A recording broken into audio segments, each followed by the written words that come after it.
We can feed ourselves with healthy food, and we need to start doing so. That was the clear message from the Food, Farming and Countryside Commission's latest report, Farming for Change. The report stated that we can grow enough healthy food for a future 2050 UK population. But in order to do this, we must move to a more agroecological approach in our food and farming system, an approach that must work alongside shifts in diets and land use.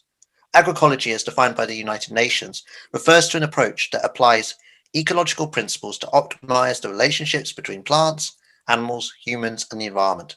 Through building these relationships, agroecology supports food production, food security, and nutrition, while restoring the ecosystems and biodiversity that are essential for sustainable agriculture.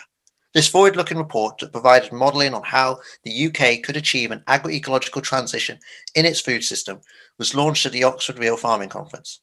The conference took place from the 7th to the 13th of January. For 7 days with over 4,000 delegates per day and up to 200 talks on offer, it demonstrated how energy and hope could be amassed, even amid a global pandemic and via a virtual platform. It highlighted there was a wide variety of positive work going on across the globe in tackling our disastrous modern food system. But it also made clear there is still a long journey to be made in order for the system to be ended and for us to be able to truly feed ourselves. During the launch of the Farming for Change report, it was stated that healthy food should be everybody's business, and we need to level the playing field for a fair food system. The centrality of food to all of us was reiterated in a beautiful statement by Dee Woods, a food actionist at the Land Workers Alliance. Speaking at a conference event on building solidarity and racial justice in our movements, Woods stated, "Everyone should be involved in food and food governance. We have to end food apartheid." Vicky Hurd from Sustain also argued that we should all be involved in how our farms, environment and land are used. She specifically recommended that more of us get involved in local planning processes and have our voices heard in how land and the environment around us is designed. The real inequalities and division within our current food system were also pushed to the fore in discussions at the conference.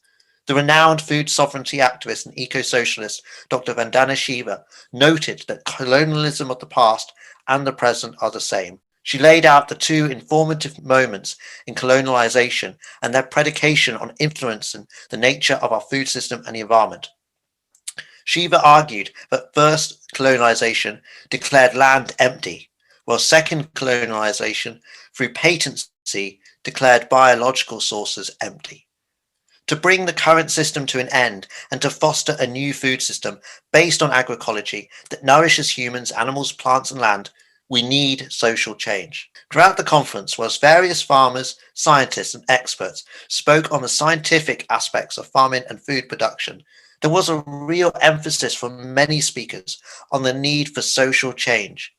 During the talk on a small farm future, driven by Chris Smage, the author of the Small Farm Future book, it was stated that our social economic structures have dictated land use, and we need to consider wider aspects of capitalism, and we need to seek a system that produces what we need. Our communities have a role in establishing change, said Tom Philpott, a successful agricultural and food policy journalist in America, who argued that the means of change was heavily reliant on social movements, particularly harnessing the success of recent climate crisis movements. The real power of current social movements was most effectively shown in the discussion on the ongoing farmers' strike in India. This strike against the corporatization of Indian farming and the removal of protections on farmers' income has seen mass protests. These protests have shown a real strength and hope in unity. Class differences in rural areas have been put aside. Violence has been prevented, while various groups have come together to protest the passing of 3 farm bills by the Modi government.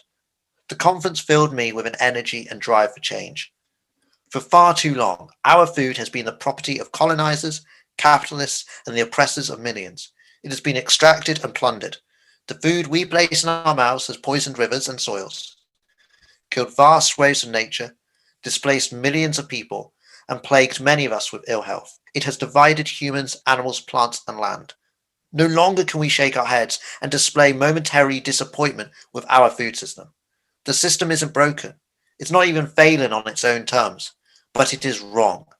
Our food system is wrong and must be rebuilt. Its terms must be abolished. Reform will not calm the fires that burn fiercely within our food and farming system. The system is so complex, yet its oppression is so simple and clear. It must go. Dee Woods provided the ultimate call for change, and I would like to finish with her words.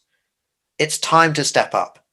There is a need for urgency to build socio-economic food systems that we want, based on our knowledge and our traditions. Decolonize agriculture and everything to get back to who we are, human.